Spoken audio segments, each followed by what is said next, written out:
Hello. I'm really glad you're here tonight. This hour is different from the rest of the day. It doesn't ask you to decide anything. It doesn't ask you to perform or explain or keep up. It simply invites you to lie still and let your thoughts move at their own pace. As the years pass, nighttime becomes a kind of companion, a place where the mind is free to wander without interruption, where memories return, not urgently, but patiently, where understanding settles in quietly without needing words. Later in life, the mind doesn't race the way it once did. It reflects, it revisits, it connects dots that once seemed unrelated. And it does this most honestly when the lights are off and the world has gone silent. This space is for those thoughts, the ones that don't surface during the day, the ones that arrive only when you're alone with yourself, resting, remembering, and gently making sense of a long, lived-in life. So take a slow breath, let your body soften into the bed, and allow this night to meet you where you are. And now, before we begin, if this kind of honest, gentle reflection speaks to you, take a moment to like this video and subscribe to the channel. And down in the comments, tell me where you're listening from and what time it is where you are right now. There's something comforting about knowing we're all here together, scattered across time zones, but united in these late hours when the world finally grows still. So settle in, adjust your pillows, find a comfortable position, and know that for the next hour, you're not alone in whatever wisdom you're carrying, whatever understanding you've earned, whatever truths rise to the surface when the lights go out. Let's begin. The house is quiet now. Everyone else is asleep. You can hear it in the stillness. The particular quality of silence that only comes when other people have surrendered to rest. Their breathing has slowed. Their movements have ceased. The sounds of the day have been replaced by the soft hum of night. But you're awake, not restless exactly, not troubled in the way you might have been when you were younger. Just awake, present, aware. Your mind is active in a way it hasn't been all day, not with worry or planning or the endless tasks that fill the hours, but with something deeper, something quieter, something that only emerges when everyone else sleeps. This is when the remembering happens. Not the quick flash of memory that interrupts a conversation, or the sudden recall of a forgotten name, but the deep remembering, the kind that unfolds slowly like a letter you've read 100 times but are reading again, the kind that brings not just images but feelings, not just facts but understanding. You remember things at night that you don't remember during the day. The daylight hours are too busy, too full of present demands. The phone rings. Someone needs something. There are meals to prepare, or appointments to keep, or simple routines that structure the hours. The present is so insistent during the day that the past stays quiet, stays distant, stays waiting. But at night, when everyone sleeps, the past returns. It doesn't ask permission. It doesn't apologize for arriving uninvited. It simply comes, bringing with it the accumulated weight of decades, the relationships you've had, the choices you've made, the person you were and the person you became. All of it surfaces in these quiet hours when there's finally space for it. You lie here in the darkness and you think about your parents. They're gone now. Have been for years. But tonight, they're so present. You could almost reach out and touch them. Not as they were at the end, not diminished or suffering or fading, but as they were when you were young, when they seemed eternal, when you couldn't imagine a world without them in it. You remember your father's hands, the particular shape of them, the way they moved when he worked, the calluses that marked his labor, the gentleness they were capable of despite their roughness. You remember him sitting in his chair after work, tired, quiet, present in body, but distant in thought. You wonder now what he was thinking in those moments. What memories visited him in his own quiet hours? What regrets he carried? What joys he revisited? What understanding he'd reached about his own life? You never asked him. You were too young to know those questions mattered, too caught up in your own life to wonder about his interior world. And now he's gone, and you can't ask him anything. You can only remember and wonder and recognize in yourself the same patterns, the same quiet retreats into memory, the same need to process a lifetime when the day finally ends. Your mother comes to you differently, not in a single image, but in 1,000 small moments. The way she moved through the kitchen, the particular tone of her voice when she called your name, the expression on her face when she was worried, but trying not to show it, the softness of her when you were sick, the firmness of her when you'd done something wrong. You understand her now in ways you couldn't when she was alive. You see the sacrifices she made that were invisible to you then. You recognize the loneliness she must have felt in her role, the way she held the family together through sheer force of will, the exhaustion she carried, the dreams she set aside, the person she was before she became your mother, the girl who existed before you were born, the woman with her own hopes and fears and desires that had nothing to do with you. This understanding comes too late to tell her, too late to thank her properly, too late to apologize for all the ways you took her for granted. But it comes nonetheless, in these night hours, when everyone sleeps, when you finally have the space to see clearly what you couldn't see then. You think about your siblings, if you have them, the relationships that have stretched across decades, that have survived distance and differences and the particular complications that come from sharing a childhood. You remember fighting with them, competing with them, the sharp edges of sibling rivalry that felt so important then and seem so trivial now.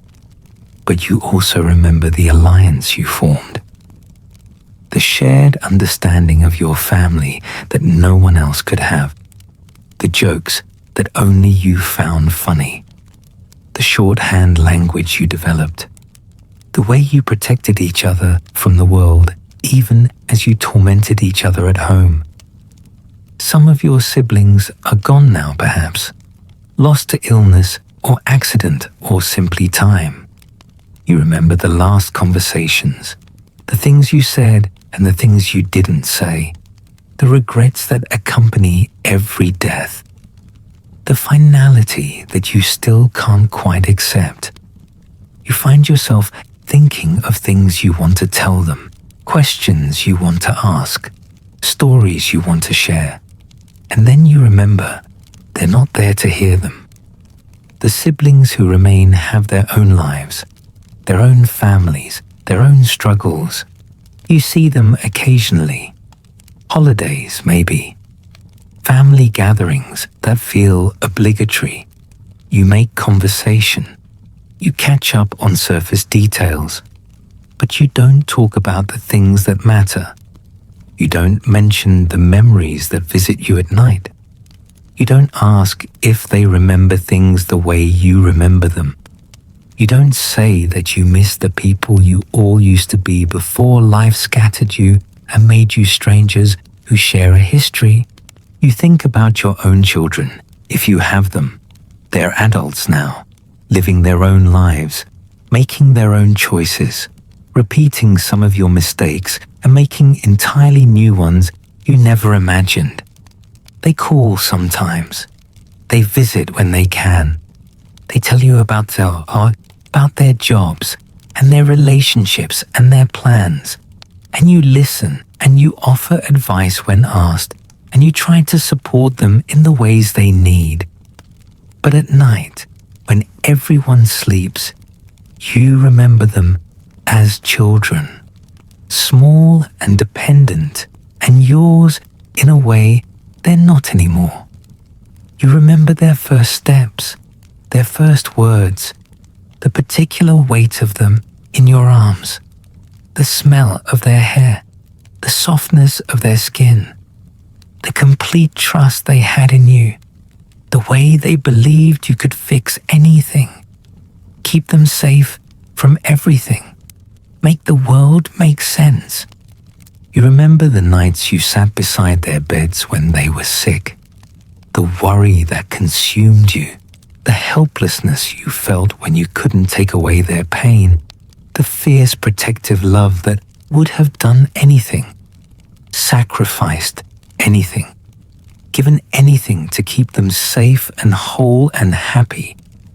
You remember the mistakes you made raising them, the times you were too strict or too lenient, the times you were too busy or too distracted, the times you missed what was happening because you were dealing with your own struggles, the ways you passed on your own wounds without meaning to, the patterns you swore you'd break but somehow repeated anyway.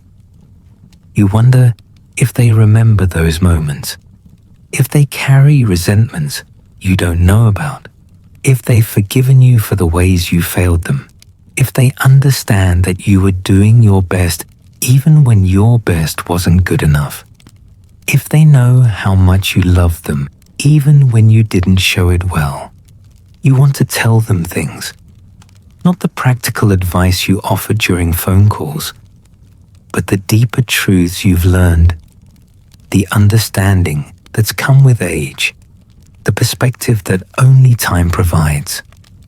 You want to tell them that most of what seems urgent isn't, that the things you worry about at 30 won't matter at 60, that relationships matter more than achievements, that presence matters more than perfection, that time is the only thing you can't get back, so use it wisely while you have it.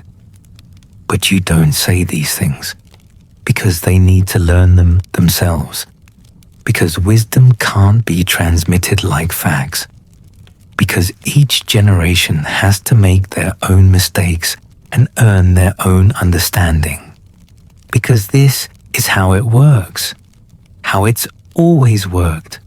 The old remember while the young sleep, and someday the young will be old and they'll lie awake remembering too. You think about your marriage, if you were married, if you still are.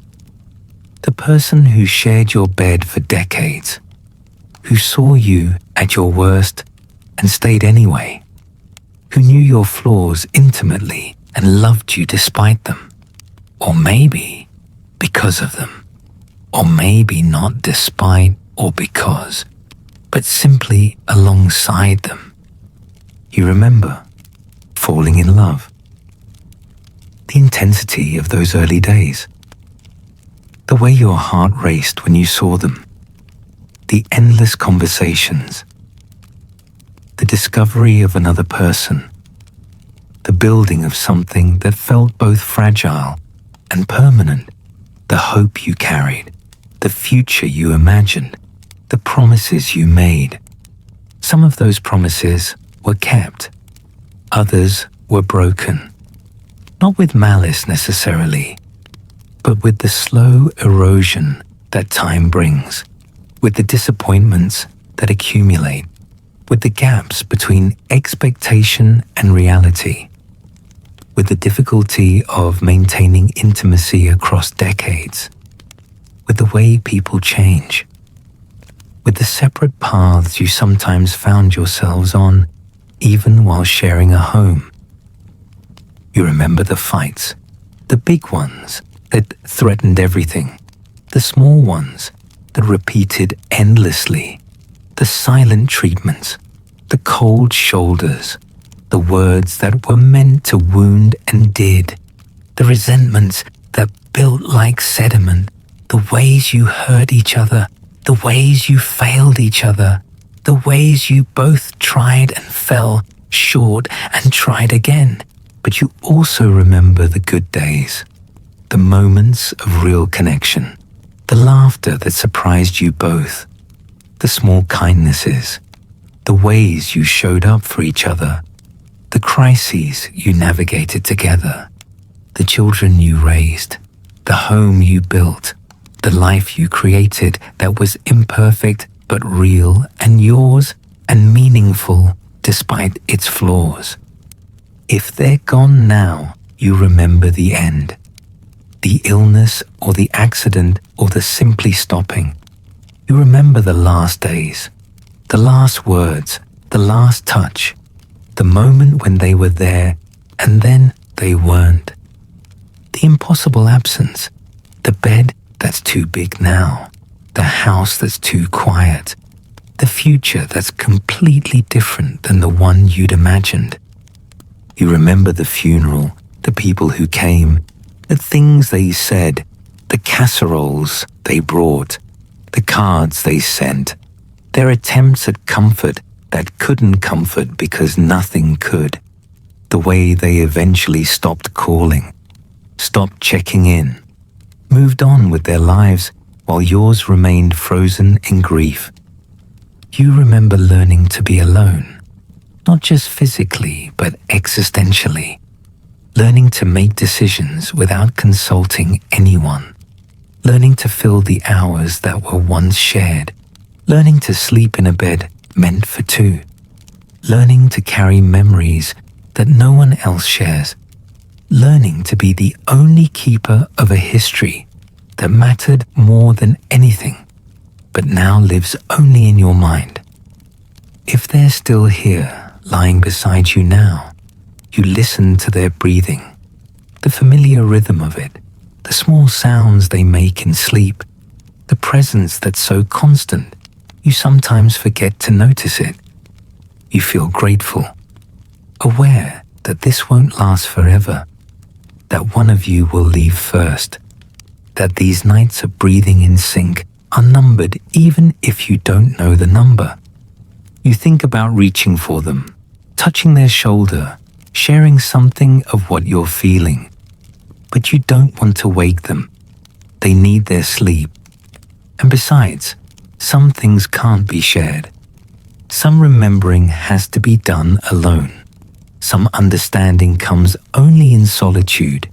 Some truths surface only when you're awake and they're asleep and the house is quiet and the night stretches endlessly ahead. You think about your work, the career you had, the decades you spent doing something that defined you, that gave structure to your days, that provided purpose and identity and a reason to get up in the morning. You remember starting out, the nervousness, the eagerness to prove yourself, the learning curve, the mistakes you made, the small victories, the gradual building of competence. You remember the middle years, when you knew what you were doing, when you were confident, when you were good at your job, when you made contributions that mattered, when you were respected, when your opinion was valued, when you felt useful, needed, important. You remember the end, retirement, voluntary or forced, celebrated or dreaded, the gold watch or the quiet exit, the last day, walking out knowing you wouldn't return, leaving behind work that would continue without you, projects that others would finish, problems that others would solve, the world moving on as if you'd never been there. You wonder if you mattered, if the work you did made any real difference, if anyone remembers your contributions, if the things you cared about still exist, or if they've been dismantled or forgotten, if the younger workers know your name, or if you're already erased from institutional memory. You think about what you sacrificed for that work.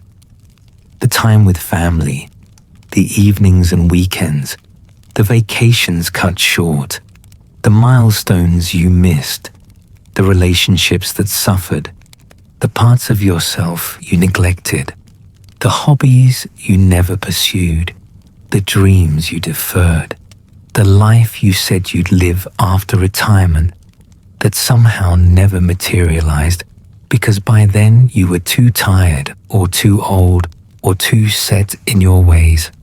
You wonder if it was worth it, if the trade-offs made sense, if you'd do it differently given another chance. But you can't have another chance. You can only lie here in the darkness and remember the choices you made and accept that they're permanent now, that your working life is over, that you're defined now not by what you do, but by what you did, by what you were, by a past that's complete and unchangeable. You think about your friends, the ones you've had over the years, the ones from childhood who knew you before you became whoever you became, the ones from school who shared those formative years, the ones from work who understood the particular pressures and pleasures of your professional life, the ones from your neighborhood or your church or your community who comprise the fabric of your daily existence. Some of them are gone now, more every year. You attend funerals with increasing frequency. You see the list of names grow shorter.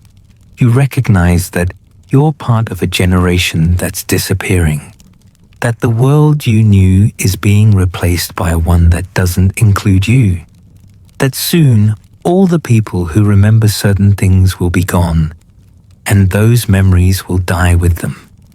The friends who remain have their own struggles, their own health problems, their own losses, their own private battles with aging. You see them occasionally. You maintain the friendships as best you can. But it's not like it used to be. The easy intimacy of earlier years has been replaced by something more careful, more polite, more distant. You touch the surface of each other's lives, but you don't dive deep. You don't want to burden them with your struggles, and they don't want to burden you with theirs. So you smile and you catch up and you promise to get together more often, and then you go home and you probably won't see them again for months. And at night, when everyone sleeps, you remember when these friendships were new, when you stayed up late talking about everything, when you laughed until you cried, when you shared your deepest fears and biggest dreams, when you believed you'd be close forever, when forever seemed possible. You wonder if they remember those times the way you do, if they lie awake at night thinking about the same conversations, replaying the same moments, missing the same connection, or if they've moved on. If you matter to them the way they matter to you, if your friendship occupies the same space in their mind as it does in yours. You think about the person you were when you were young, the hopes you carried, the dreams you had, the future you imagined, the person you thought you'd become. You remember your younger self with a mixture of tenderness and sadness. That person was so naive, so hopeful, so certain that life would unfold in specific ways, so convinced that hard work and good intentions would be enough. You want to go back and tell that young person what you know now, that life doesn't follow plans, that you can't control outcomes no matter how hard you try, that loss is inevitable, that heartbreak is guaranteed, that you'll fail at things you thought you'd succeed at and succeed at things you never imagined attempting, that the future you're imagining won't happen, but a different future will, and you'll adapt to it, because that's what people do. But you also want to tell your younger self to pay attention, to notice the small moments, to appreciate what you have while you have it, to understand that nothing lasts, that the people you love won't always be there, that your health won't always be good, that time moves faster than you think, that what seems endless is actually finite, that someday you'll be old and you'll lie awake at night remembering, and you'll wish you'd savored more, worried less, loved better, lived fuller. You think about regrets. Everyone has them. The relationships you didn't pursue, the opportunities you didn't take, the words you didn't say, the apologies you didn't make, the forgiveness you didn't offer, the risks you didn't take, the dreams you didn't chase, the person you didn't become. Some regrets are big, life-altering decisions that sent you down one path instead of another, the job you didn't take, the person you didn't marry, the move you didn't make. You wonder sometimes how your life would have been different if you'd chosen differently. You imagine parallel versions of yourself living in other cities with other people doing other work. You wonder if those versions are happier, more fulfilled, less burdened by regret. Other regrets are small but somehow more painful. The time you snapped at your child when they just wanted your attention. The moment you were too busy to listen to your spouse. The day you didn't visit your parent because you had other things to do. The call you didn't return. The letter you didn't write. The thank you didn't say. These small failures accumulate into a weight you carry. A catalogue of moments when you weren't who you wish you'd been. You tell yourself that everyone has regrets, that you did your best, that you can't change the past, that beating yourself up serves no purpose. But knowing this doesn't make the regrets disappear. They're still there, still surfacing in these night hours, still asking to be acknowledged, still teaching you lessons you've already learned too late to use them. But alongside the regrets are moments of grace. Times when you got it right. Times when you were brave or kind or wise. Times when you showed up when it would have been easier not to. Times when you chose love over fear. Times when you were the person you wanted to be.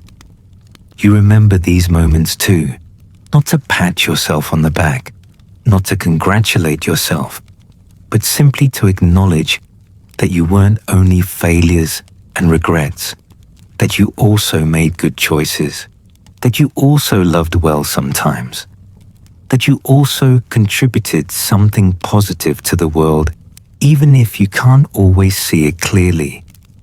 You think about all the versions of yourself that have existed, the child you were, the teenager, the young adult, the person in your 30s, your 40s, your 50s.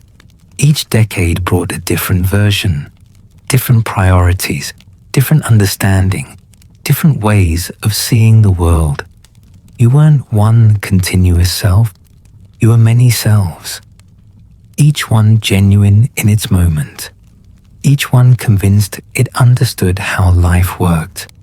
Each one eventually replaced by someone who knew better, or thought they knew better, or at least knew differently. The strange thing is that all these versions still exist somewhere inside you. When you remember being 20, you don't just recall facts about that time. You can access the feelings, the particular quality of consciousness you had then, the way the world looked through those younger eyes, the urgency you felt, the certainty, the fear, the excitement, all of it still available when you close your eyes and travel back.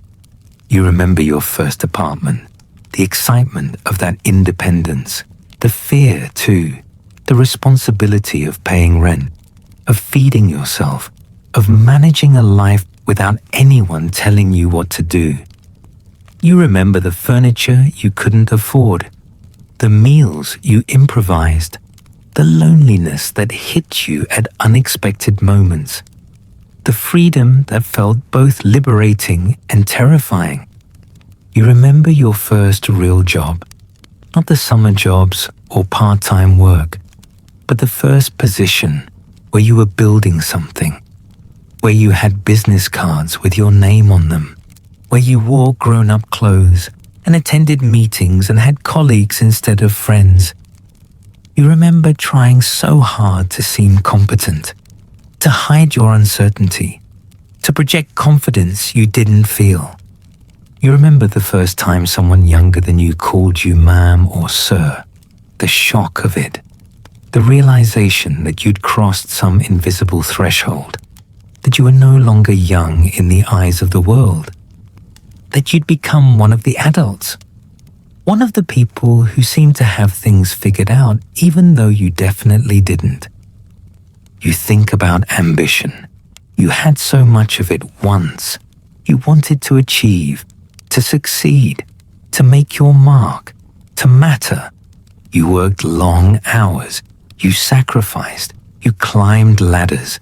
You competed. You measured yourself against others and always found yourself lacking or superior depending on the day. You believed that accomplishment would bring satisfaction, that reaching goals would bring peace, that success would make you happy. And maybe it did for a while. Maybe you did achieve some of what you wanted. Maybe you succeeded by whatever metrics you were using. Maybe you got the promotion, or the recognition, or the financial security you were chasing. Maybe you reached the top of whatever ladder you were climbing. But lying here now, in these quiet hours when everyone sleeps, you realize that none of it matters the way you thought it would. The achievements feel distant. The successes feel empty. The things you accomplished have been surpassed or forgotten or simply lost their significance. The ladders you climbed led to platforms that weren't as elevated as you imagined. What matters now, what surfaces in these memories, isn't the achievements. It's the relationships, the connections, the moments of real intimacy, the times you laughed until you couldn't breathe, the times you were vulnerable with someone and they met you with gentleness, the times you helped someone, the times someone helped you, the small kindnesses, the quiet understandings, the simple presence of people you loved. You wish you'd understood this earlier. You wish you'd prioritized differently, spent less time working and more time with your children, less energy on impressing people and more on loving them, less focus on the future and more presence in the moment, less striving and more being. But you didn't understand it then. You couldn't have. Some lessons can only be learned through time. Some wisdom only comes with age. Some understanding requires the perspective of decades. You had to live your life forward before you could understand it backward. You think about your body, the way it's changed over the years, the way it's betrayed you in small and large ways. When you were young, Your body was something you inhabited without thinking about. It simply worked. It did what you asked it to do. It carried you through the world without complaint. Now your body is a constant presence, a source of awareness and limitation. Your joints ache. Your back hurts. Your knees don't work the way they used to. You move more slowly, more carefully. You think about falls, about breaking bones, about the fragility that comes with aging. You take medications now, multiple pills in the morning, more at night. You remember the names of your conditions. You track your symptoms. You attend appointments with specialists. Your body requires management in ways it never did before. You remember when you were strong, when you could work all day and still have energy, when you could lift heavy things, when you could run, when your body was capable and reliable and powerful. You took it for granted. You used it roughly. You didn't appreciate what you had until you lost it. Now you're gentle with your body, careful. You know its limits. You respect its fragility. You're grateful for what it can still do, even as you mourn what it can't do anymore. You negotiate with it daily. Please let me sleep tonight. Please don't hurt too much today. Please keep working just a little longer. You think about mortality, your own. When you were young, death was theoretical. Something that happened to other people, something far in the future, something you'd worry about later. You felt immortal even though you knew intellectually that you weren't. Now death is real, present, approaching. You've lost enough people to understand that it's coming for you too. You don't know when. You don't know how, but you know it's not theoretical anymore. It's a fact you'll have to face, sooner rather than later, given your age. This awareness changes everything. It makes moments more precious. It makes grudges seem pointless. It makes forgiveness more urgent. It makes love more important. It strips away the illusions you carried for decades and leaves you with what's real, what's true, what actually matters. You wonder what dying will be like, if it will hurt, if you'll be afraid, if you'll have time to prepare, or if it will come suddenly, if you'll be surrounded by people you love or alone, if you'll have said everything you need to say, or if there will be words left unspoken. You wonder what comes after, if there's anything at all, if consciousness continues in some form, if you'll see the people you've lost again, if there's meaning to all of this, or if it simply ends and that's all there is. You don't have answers. You have beliefs maybe, hopes certainly, but not answers. What you know is that your time is limited, that the nights you have left to lie here remembering are countable even if you don't know the count, that every night you survive is one fewer you have remaining, that this awareness should make you appreciate the present, but sometimes it just makes you sad. You think about what you'll leave behind. Not material things. Those don't matter. They'll be divided or donated or thrown away. Objects have no inherent meaning. They only matter because of the memories attached to them. And once you're gone, those memories die with you. What you'll leave behind are the people whose lives you've touched, the children you raised if you had them, the students you taught, the colleagues you mentored, the friends you supported, the strangers you helped, the small kindnesses that rippled outward in ways You'll never know. You wonder if you'll be remembered. For how long? By whom?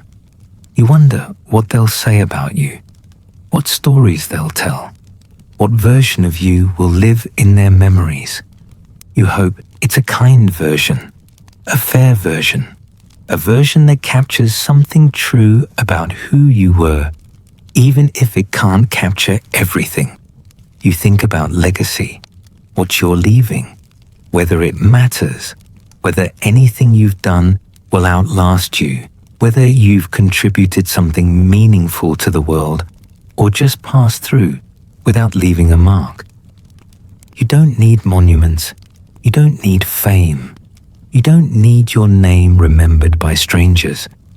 But you'd like to think that you mattered to someone, that you made someone's life better, that the world was slightly improved by your presence in it, even if only for the people closest to you.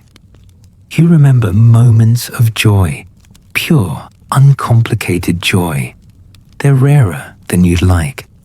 Moments when you were fully present, fully alive, fully engaged with the goodness of existence. Moments when everything aligned, when you felt connected to something larger than yourself. When you experienced grace or beauty or love so intensely, it took your breath away. You remember holding your child for the first time if you had children, the overwhelming rush of love, the protectiveness, the awe, the understanding that your life had changed irrevocably, that you'd been given something precious beyond measure, that you'd do anything for this small person who didn't yet know you existed. You remember falling in love, the specific quality of that feeling, the butterflies, the constant thinking about the other person, the way everything seemed brighter, the hope, the possibility, the sense that you'd found someone who understood you, who saw you, who chose you. You remember moments in nature, sunsets that stopped you in your tracks, mountains that made you feel small in a good way, oceans that reminded you of vastness, gardens that showed you beauty in details, moments when you felt connected to something eternal, something that existed before you and would exist after you, something that put your small life in perspective. You remember moments of accomplishment, not the big achievements that you listed on resumes, but the small victories that mattered to you. The first time you cooked a meal that turned out well, the day you fixed something that was broken, the moment you understood something difficult, the time you were brave when you wanted to be coward, the instance you chose kindness when anger would have been easier.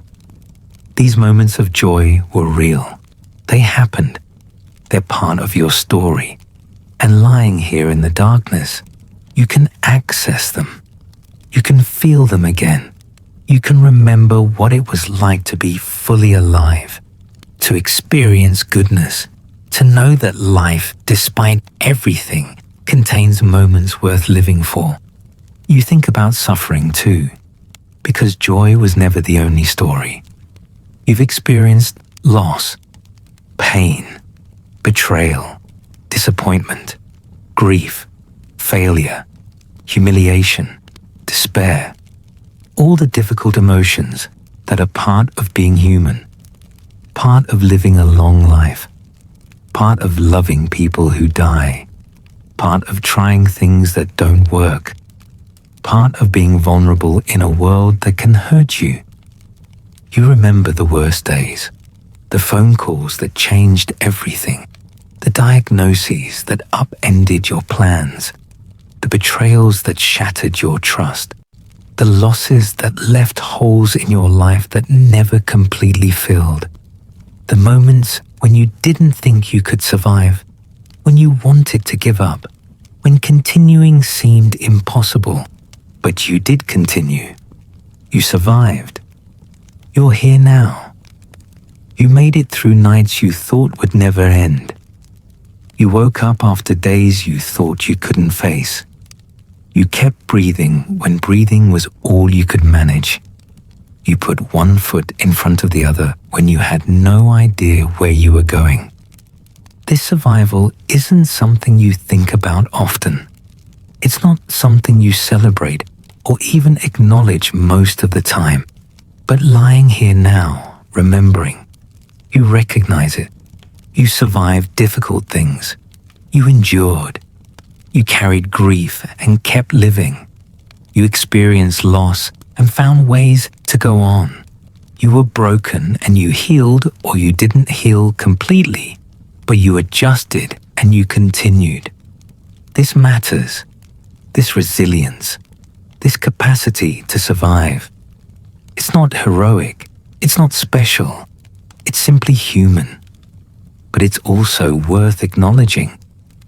You didn't give up, even when giving up seemed like the easier option, even when you couldn't see any reason to continue, even when nothing made sense and everything hurt. You kept going. You think about the people who helped you through the difficult times, the ones who sat with you in your darkest moments, who didn't try to fix you or cheer you up or tell you it would be okay, who just stayed, who were present, who let you feel what you needed to feel without judgment. Some of these people were expected, family members, close friends, people who loved you and had obligations to you, but others were surprises, acquaintances who stepped up, strangers who showed unexpected kindness, people who had no reason to help you but did anyway. You remember their faces, their words, their gestures, the meal they brought, the call they made, the hand they held, the space they created for your grief, the understanding they offered, the grace they extended. These acts of kindness sustained you, kept you alive, reminded you that goodness existed even in the darkest times. You wonder if you've done the same for others, if you've been present for people in their suffering, if you've offered comfort that mattered, if you stayed when staying was difficult, if you've been the person for someone else that others were for you. You hope you have. You hope you've contributed to the web of care that holds people through difficult times, that you've been part of the human chain of compassion that extends backward and forward through time, that you've given back some of what you received. You think about forgiveness, the grudges you've held, the resentments you've carried, the people who hurt you who you never fully forgave, the anger that's lived in your body for years, the replaying of old hurts, the keeping score, the holding on. Some of the grudges were justified. People did hurt you. They did betray you. They did fail you in significant ways. Your anger wasn't wrong. Your hurt wasn't imaginary. You had every right to your feelings. But lying here now, in these quiet hours, you wonder if holding on has served you, if the grudges have protected you or just weighed you down, if the resentments have kept you safe or just kept you stuck, if the refusal to forgive has preserved your dignity or just preserved your pain.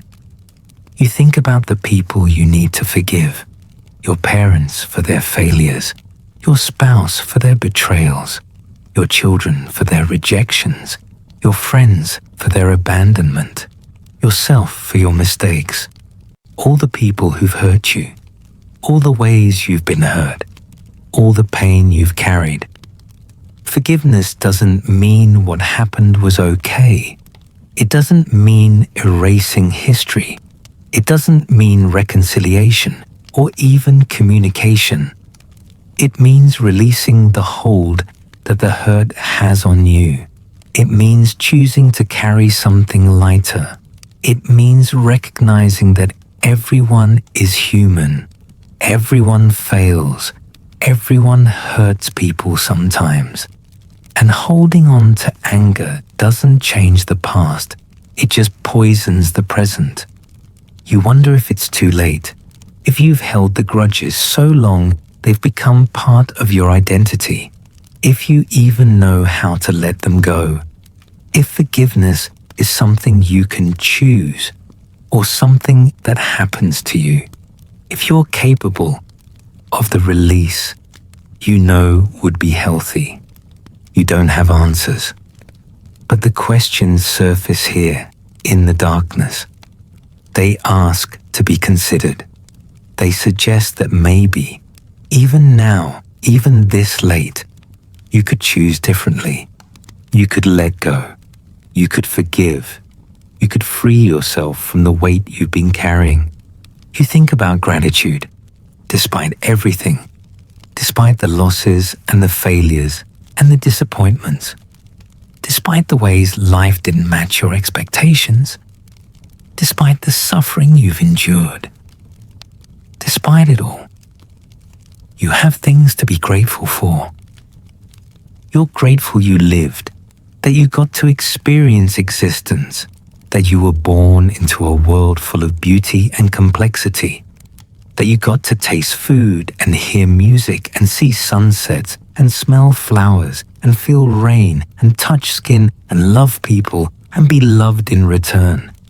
You're grateful for the small things, the morning coffee, the comfortable chair, the soft blanket, the quiet house, the safety of your bed, the roof over your head, the food in your refrigerator, the basic securities that so many people lack, the ordinary comforts you take for granted most days but can appreciate when you pause to notice.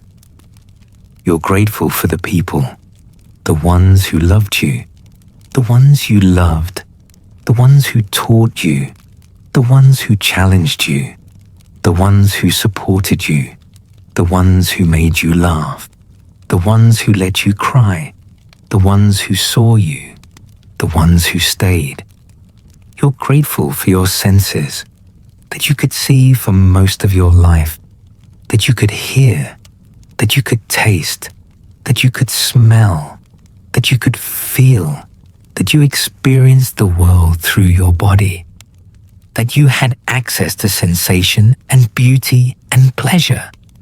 You're grateful for your mind, for consciousness, for the ability to think and remember and understand, for imagination, for curiosity, for the capacity to learn, for the privilege of awareness, for the gift of being able to reflect on your own existence.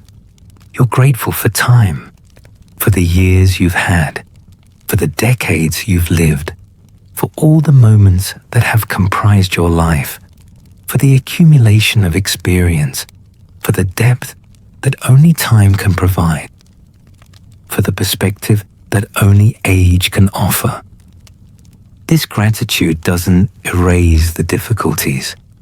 It coexists with them. You can be grateful and sad simultaneously, grateful and angry, grateful and disappointed. Gratitude doesn't require that everything be good. It just requires that you notice what is good, what has been good, what remains good even in the midst of everything else. You think about wisdom, whether you have any, whether the years you've lived have taught you anything worth knowing, whether the experiences you've accumulated have transformed into understanding. You know some things now that you didn't know when you were young. You know that most things people worry about don't happen. You know that the things that do happen are usually different than you imagined. You know that you're more resilient than you think. You know that time heals some wounds and deepens others. You know that people are complicated. You know that life is unfair. You know that love is both easier and harder than songs suggest. You know that presence matters more than presence, that listening matters more than advising, that showing up matters more than saying the right thing, that consistency matters more than grand gestures, that ordinary kindness matters more than extraordinary achievement. You know that your body is temporary, that your time is limited, that nothing lasts, that everything changes, that loss is guaranteed, that pain is unavoidable, that suffering is part of existence, that accepting this is the only way to find peace.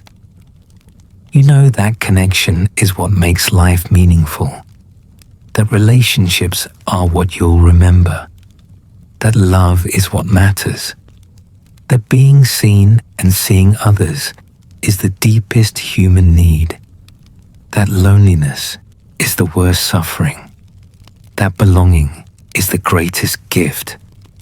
You know that you don't know very much, that certainty is usually false, that questions are often more valuable than answers, that mystery is real, that some things can't be understood, that accepting ambiguity is a form of wisdom. But you also know that all this wisdom is useless to anyone but you, that you can't transfer it to younger people, that everyone has to learn through experience, that wisdom can't be taught, only earned, that the most you can do is be present for others as they earn their own understanding through their own living. The night is deep now. The hours have passed while you've been lying here remembering. The house is still quiet. Everyone is still sleeping, but dawn is approaching. You can feel it even though you can't see it yet. The quality of darkness is changing. The night is preparing to release its hold. You've traveled far tonight, through decades of memory, through all the versions of yourself, through joy and suffering, through connection and loss, through the entire landscape of a life that's been lived fully, even if imperfectly, even if differently than you planned.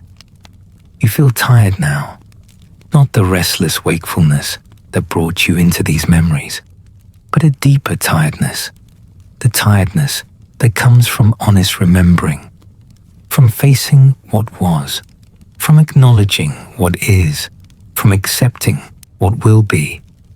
Your body is ready for sleep now. Your mind has done its work. The remembering has served its purpose. You've honored your past.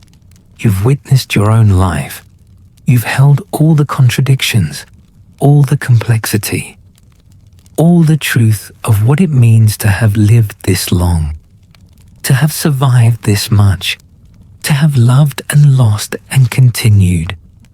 You adjust your position one more time.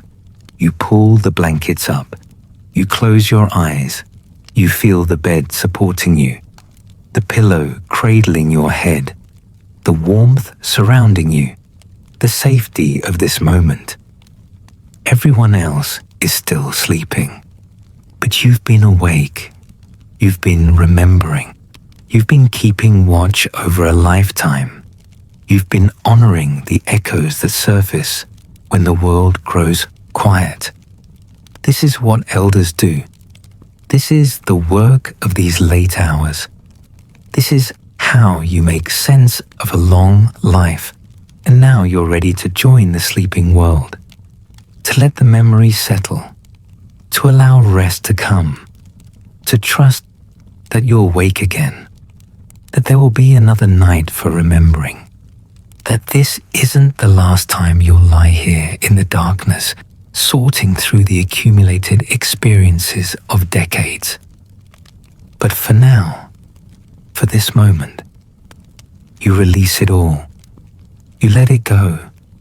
You surrender to sleep. You trust that the memories will be there when you need them. that your life will continue to unfold, that there's still time, still possibility, still moments to be lived and loved and eventually remembered. The fires die down, the stories settle, and the world grows still. Let your thoughts drift away like embers on the wind. Good night. You've journeyed far through time tonight. Now it's time to journey into dreams. Close your eyes, breathe, and let sleep find you.